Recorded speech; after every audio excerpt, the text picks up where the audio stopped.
Halo semuanya, selamat datang di Desain Bicara, podcast yang membahas segala hal tentang desain grafis, industri kreatif, dan perjalanan para desainer di dunia profesional. Aku Muhammad Arik Atalah, dan di episode perdana ini, kita akan ngobrol soal memulai karir di dunia desain grafis. Buat kamu yang baru tertarik dengan desain, atau mungkin sedang berpikir untuk berkarir di bidang ini, episode ini bakal cocok banget buat kamu.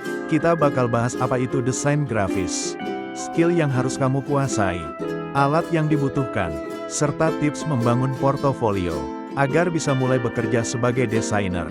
Jadi, dengerin sampai habis ya.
Sebelum kita bahas lebih jauh, kita harus tahu dulu apa sih desain grafis itu. Desain grafis adalah seni dan proses menciptakan komunikasi visual melalui elemen-elemen seperti gambar, warna, tipografi, dan tata letak. Tujuannya bisa bermacam-macam, mulai dari branding, pemasaran, hingga antarmuka digital, seperti website. Desain grafis bisa kita temui di mana-mana, dari logo perusahaan, poster film, packaging produk, hingga feed Instagram yang estetik. Nah, sekarang pertanyaannya, apakah semua orang bisa jadi desainer grafis? Tentu bisa. Yang penting ada kemauan belajar dan latihan terus-menerus. Oke, jadi saya akan sharing tentang skill yang perlu dipelajari oleh seorang freelancer, terutama seorang freelancer desain grafis. Apa aja sih yang perlu kalian pelajari? Yang pertama, jelas karena kalian adalah seorang desain grafis, yang perlu kalian pelajari yang pertama adalah desain. Di sini saya membagi 3, yaitu ada sejarahnya, kalian harus belajar sejarah, kemudian kalian harus belajar konsep, dan kemudian adalah praktek. Kenapa seperti itu? Karena teman-teman, desain itu tidak hanya tentang tools saja, atau desain itu tidak hanya tentang praktek saja, tapi banyak sekali yang bisa kalian pelajari. Contohnya, kalian bisa belajar konsepnya. Ini yang paling umum digunakan oleh seorang desainer grafis, yaitu design thinking. Atau kalian bisa belajar tentang beberapa perusahaan-perusahaan atau company-company yang sudah established di dunia desain grafis, yang memang sudah terkenal akan karyanya dan juga pendirinya. Kalian bisa belajar tentang sejarahnya, kalian juga bisa belajar tentang pendirinya. Kemudian, kalian juga bisa belajar selain dari company-nya, kalian bisa belajar tentang siapa tokoh-tokoh desain grafis yang memang sudah terkenal dan sudah menjadi legenda. Bahkan sudah ada beberapa yang ada filmnya dan beberapa juga sudah mulai ada dokumenternya. Kalian bisa pelajari tentang karyanya, tentang sejarah hidupnya, kalian bisa pelajari tentang pola pikirnya, bagaimana mereka untuk akhirnya menyelesaikan suatu masalah tersebut. Karena pada intinya desain grafis itu adalah tentang menyelesaikan masalah.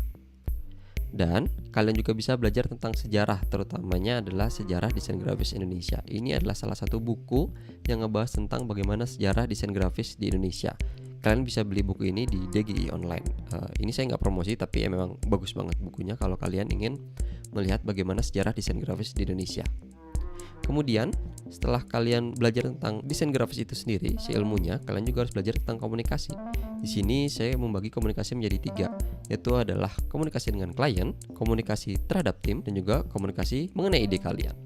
Yang pertama adalah komunikasi dengan klien. Ini penting banget karena kalian adalah seorang desainer grafis, kalian tentunya berhubungan langsung dengan klien karena kalian memecahkan masalah klien tersebut.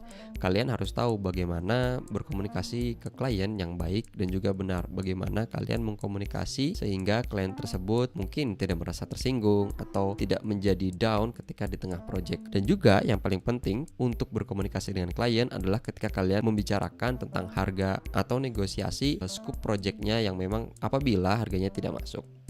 Kemudian komunikasi yang kedua yaitu komunikasi dengan tim. Kalau memang kalian seorang freelancer dan suatu waktu nanti punya tim, kalian juga harus tahu bagaimana berkomunikasi dengan mereka atau bagaimana kalian berkomunikasi dengan mereka sehingga mereka bisa tetap terus semangat dalam mengerjakan proyek itu. Kemudian yang ketiga adalah komunikasi ide kalian. Nah, selain kalian berkomunikasi dengan manusia, kalian juga harus bisa mengkomunikasikan ide kalian, terutama kepada klien. Bagaimana kalian akan menggambarkan ide itu, bagaimana kalian bisa mengeluarkan apa yang diisi otak kalian dan menjelaskannya kepada klien sehingga klien itu bisa ngerti kayak, oh iya, sehingga akhirnya desain kalian itu menjadi rasional dan juga argumentatif. Kemudian selanjutnya kalian harus belajar tentang manajerial. Di sini saya ngebagi manajerial menjadi 3 sama seperti sebelumnya, yaitu adalah memanage project, kemudian ada memanage keuangan dan juga memanage pribadi. Nah, maksudnya gimana? Kalau memanage project ini tentunya karena kalian mengerjakan suatu project, kalian juga harus bisa memanage project ini sehingga project ini berjalan dengan lancar, tidak tumpang tindih dengan project-project lainnya. Mengatur yaitu onboarding klien, apakah klien ketika masuk atau berada dalam project ini ya udah langsung deal, project berjalan, kalian langsung ngechat dan minta datanya, ataukah ada suatu proses tertentu yang membuat akhirnya project ini atau ketika bekerja dengan kalian itu merasa menyenangkan gitu. Jadi ada customer experience-nya. Misal ketika kita sudah deal dengan klien, kita akan mengirimkan email selamat datang dan lain sebagainya. Kemudian memanage project ini juga mencakup kontrak kerja. Apakah kalian sudah menyiapkan kontrak kerja untuk project ini? Apakah ada kontrak kerja di dalam project ini atau justru kalian tidak ada kontrak kerja, dan bagaimana kalian akhirnya mengatur project ini sehingga project ini ketika misalnya molor gitu atau tidak sesuai ekspektasi atau klien tidak membayar dengan tepat, apa yang akan kalian lakukan. Kemudian dalam memanage project juga kalian perlu untuk mengatur skala prioritas pekerjaan. Bagaimana ketika project kalian tidak hanya 1, 2, mungkin ada 10 dalam sebulan atau kemudian ada 25 dalam sebulan, bagaimana kalian mengatur project tersebut sehingga project tersebut bisa berjalan tidak molor atau sesuai dengan deadline. Kemudian skill manajerial yang perlu kalian pelajari yaitulah tentang keuangan. Banyak sekali freelancer di luar sana yang memang tidak bisa mengatur manajerialnya, sehingga kita nggak tahu nih apakah proyek itu untung atau rugi gitu kan. Salah satunya adalah kalian bisa belajar tentang cash flow bisnis atau project. Jadi kalian tahu nih berapa penghasilan kalian, terus kemudian berapa pengeluarannya, apakah suatu project itu untung atau justru malah rugi gitu kan. Karena ketika kita tidak tahu pemasukannya berapa, pengeluarannya berapa, maka kita akan pikir karena uang yang datang itu secara banyak gitu ya, sekaligus kalian akan pikir bahwa oh ini uangnya banyak, saya sudah pasti untung gitu. Belum tentu juga. Kemudian tadi soal keuntungan, kalian juga harus tahu berapa cost yang kalian perlukan untuk mengerjakan proyek tersebut. Bisa jadi kalian misalnya mendapat proyek mengerjakan brosur sebesar 5 juta, tapi cost yang kalian keluarkan untuk mengerjakan proyek tersebut adalah 4,9 juta, sehingga kalian hanya untung 100 ribu gitu kan. Beda dengan misalnya kalian dapat proyek hanya 3 juta rupiah, tapi kalian mengeluarkan cost sebesar 500 ribu yang mempunyai keuntungan 2,5. Itu lebih menguntungkan daripada kalian mendapatkan project sebesar 5 juta walaupun uangnya lebih besar yang 5 juta.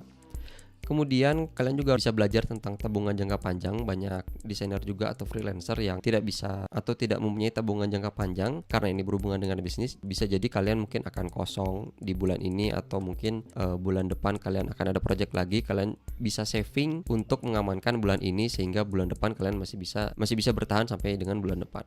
Kemudian kalian juga harus punya manajerial terhadap diri sendiri atau pribadi. Ini banyak yang tidak begitu care terhadap diri sendiri gitu ya. Kita hanya care terhadap project tapi lupa akan diri kita. Yang pertama yang bisa kalian lakukan atau mungkin yang bisa kalian pelajari adalah memisahkan kerjaan dengan pribadi. Banyak yang akhirnya freelancer karena mereka kerja di rumah, mereka mencampurkan jam kerja dengan jam pribadi. Jadi mereka kerja akhirnya terasa seperti 24 jam. Padahal bisa juga mereka men-set untuk saya akan kerja dari jam 8 pagi hingga jam 5 sore. Dan ketika ada pekerjaan masuk di jam 7 malam, saya akan memprosesnya pagi hari di jam 8, itu salah satunya. Kemudian itu juga bagian dari mengatur waktu kerja. Jadi kita tidak kerja 24 jam kecuali memang dikejar deadline. Kemudian kita juga harus bisa untuk mengatur mood dalam mengerjakan proyek, karena kita kerja di rumah dan juga kita kerja sendiri gitu. Kita juga harus bisa mengatur mood kita sehingga kita bisa bekerja sesuai dengan waktunya dan juga kita bisa bekerja untuk menyelesaikan proyek tersebut secara tepat waktu. Yang terakhir, kalian harus bisa atau harus skill yang harus kalian punya, yaitu skill pemasaran. Ada pemasaran keluar dan juga ada pemasaran ke dalam. Nah, bagaimana tuh pemasaran keluar dan pemasaran ke dalam? Kalau pemasaran keluar itu kalian bisa atau belajar mengenai marketing gitu. Karena kalian ini adalah berjualan jasa kalian juga harus tahu nih strategi apa yang perlu kalian lakukan untuk akhirnya mempromosikan jualan kalian. Platform apa yang akan kalian pakai, channel sosial media apa yang akan kalian pakai, kemudian seberapa sering kalian posting dan lain sebagainya. Itu juga kalian harus belajar karena kalian adalah seorang freelancer dan kalianlah yang mengatur bisnis kalian sendiri. Jadi kalian harus belajar seluruhnya dari A sampai Z.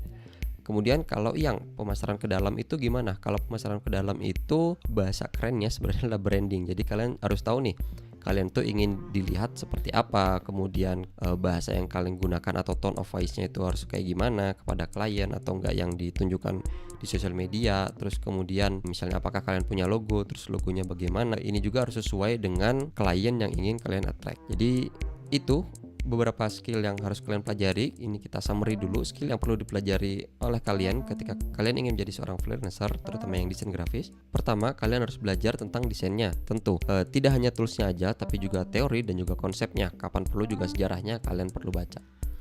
Kemudian belajar komunikasi kepada klien, kepada tim, dan juga cara mengkomunikasikan ide kalian. Itu jangan sampai ketika kalian punya ide, itu idenya bagus sekali, tapi kalian tidak bisa mengkomunikasikannya sehingga ide tersebut akhirnya di-reject oleh klien. Selanjutnya adalah belajar manajerial untuk manage tim, keuangan atau cash flow, dan juga kehidupan pribadi. Selanjutnya yang terakhir adalah belajar pemasaran. Kalau yang keluar dalam bentuk marketing, kalau yang ke dalam dalam bentuk branding. Dan yang paling terakhir adalah konsisten. Mungkin begitu sih teman-teman untuk sharing kali ini mengenai skill yang perlu dipelajari oleh freelancer. Apabila ada yang punya tips-tips lainnya atau skill-skill yang sekiranya perlu dipelajari oleh freelancer, bisa langsung tulis komen di bawah, dan juga boleh banget untuk berdiskusi selanjutnya. Terima kasih dan semoga bermanfaat. Siapa nih yang suka desain? Aku punya nih 5 aplikasi desain paling populer yang mungkin bisa kalian coba. Pertama, kalian bisa coba Adobe Photoshop. Aplikasi ini jadi andalan para desainer dengan fitur editing yang powerful. Mulai dari filter keren sampai retouch foto, semuanya ada di sini. Selanjutnya, buat yang suka desain digital, Adobe Illustrator wajib dicoba. Aplikasi ini khusus untuk seniman digital dengan berbagai tools dan efek pensil, kuas, dan lainnya. Kalian bisa bikin karya seni digital dengan mudah. Nah, posisi ketiga, ada Corel Draw. Aplikasi ini memudahkan kalian membuat desain grafis yang eye-catching. Template yang keren dan fitur animasi membuat desain kalian lebih dinamis. Keempat, Canva. Aplikasi super user-friendly ini bikin desain jadi lebih mudah. Banyak template cantik dan elemen desain yang bisa kalian sesuaikan sesuai selera. Bikin poster, story, atau presentasi jadi seru. Terakhir, Sketch. Aplikasi ini sangat populer di kalangan desainer UI UX. Cocok untuk membuat prototype desain dan antarmuka pengguna dengan tampilan yang clean dan intuitif. Kalau mau terjun ke dunia desain, ada beberapa skill dasar yang harus kamu kuasai. Komposisi dan tata letak. Gimana caranya menyusun elemen visual agar enak dilihat dan efektif menyampaikan pesan. Warna dan tipografi. Psikologi warna itu penting. Begitu juga pemilihan font yang sesuai. Software design. Nah, ini penting banget. Beberapa software yang wajib kamu tahu. Adobe Photoshop, buat editing foto dan manipulasi gambar. Adobe Illustrator, untuk ilustrasi vektor dan desain logo. Figma atau Adobe XD, buat kamu yang tertarik dengan desain UI UX. Canva, cocok untuk pemula yang mau belajar desain dasar.